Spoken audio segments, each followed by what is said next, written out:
Incubation Center. Interactive sessions.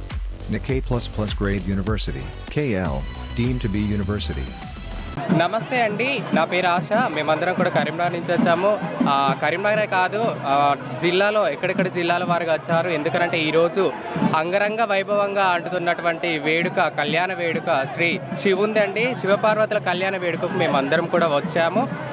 ఇక్కడ వసతులు కూడా చాలా బాగున్నాయి. ప్రతి సంవత్సరం లాగానే ఈ సంవత్సరం కూడా ఈ కళ్యాణ మహోత్సవానికి మేమందరము శివశక్తులము, జోగినీలము, ట్రాన్స్జెండర్స్ అందరూ కూడా తండోపతండాలుగా వచ్చారు.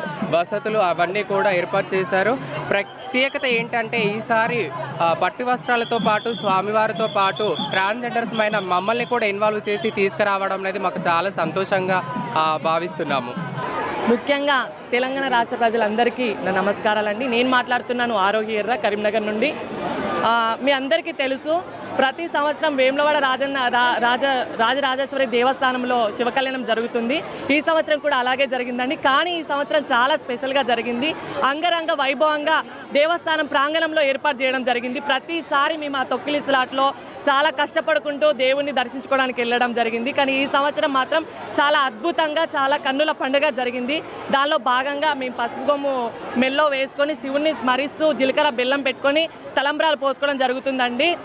అందరూ మేము ఇలా చేయడానికి గల కారణం ఏంటంటే తెలంగాణ ప్రజలందరూ సంతోషంగా ఉండాలి, అష్ట ఐశ్వర్యాలతో, సుఖ సంతోషాలతో, భోగ భాగ్యాలతో ఉండాలని మనస్ఫూర్తిగా కోరుకుంటూ మీ ఆరోగ్య ఎర్ర.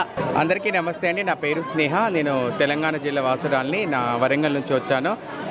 రాజన్న సిరిసిల్ల వేములవాడ రాజరాజేశ్వర స్వామి వారి కళ్యాణానికి ఈరోజు మేమందరం కూడా మా ట్రాన్స్జెండర్స్, మా శివశక్తులు, అదేవిధంగా మా జోగిని అందరం కూడా రావడము నిజంగా మాకు చాలా సంతోషంగా అనిపించింది. అంటే ఒకప్పుడు శివ కళ్యాణం అంటే ఇక్కడ గుడి వరకు చేసేవారు. కానీ ఇప్పుడు ఈ శివ కళ్యాణం గురించి తెలంగాణలో ఈ శివ కళ్యాణం అంటే ప్రత్యేకత ఏంటి అసలు అంటే, ఇక్కడ ఈ యొక్క శివుణ్ణి యొక్క ప్రతి ఒక్కరు కూడా శివుణ్ణి పెళ్లి చేసుకుంటారు. ఇక్కడ అంటే రుద్రాక్షతో పెళ్లి చేసుకొని శివుణ్ణి పెళ్లి చేసుకుంటాం అన్నట్టు. ఇది ఈ గుడి యొక్క ఆచారం, ఇది ఇక్కడ సాంప్రదాయం. ఇది ఆ సాంప్రదాయ భాగంగా ముఖ్యంగా ఇక్కడ జోగినీలు కానీ, శివశక్తులు కానీ, ట్రాన్స్జెండర్స్ కానీ మేమందరం కూడా ఈ శివుణ్ణి పెళ్లి చేసుకుంటాము. ఇదే రోజు ఇక్కడ మేమందరము వచ్చి సాక్షాత్తు ఆ శివుణ్ణే మేము పెళ్లి చేసుకున్నట్టుగా అక్కడ తలంబ్రాలు పోసేటప్పుడు మేము తలంబ్రాలు పోసుకోవడము, అక్కడ తాళి కట్టే ముందు అమ్మవారికి మేము తాళి కట్టుకోవడము, జీలకర్ర బెల్లం పెట్టే ముందు మేము జీలకర్ర బెల్లం పెట్టుకోవడము, అంటే శివునితో మేము కూడా స్వయంగా పెళ్లి చేసుకోవడం భావించి ఈ శివ కళ్యాణంలో మేము పాల్గొంటాము. ఇది మాకు ఆ దేవుడిచ్చిన వరం ఇది. అదేవిధంగా పోయినసారి కనుక చూసుకున్నట్టయితే ఈసారి కనుక చూసి చాలా స్పెషల్గా అన్ని కల్పించారు మాకు, మా ట్రాన్స్జెండర్స్ అందరికీ కూడా. ఎందుకు అంటే గుడి లోపల చేసినప్పుడు ప్లేస్ కొంచెం చిన్నగా ఉండేది.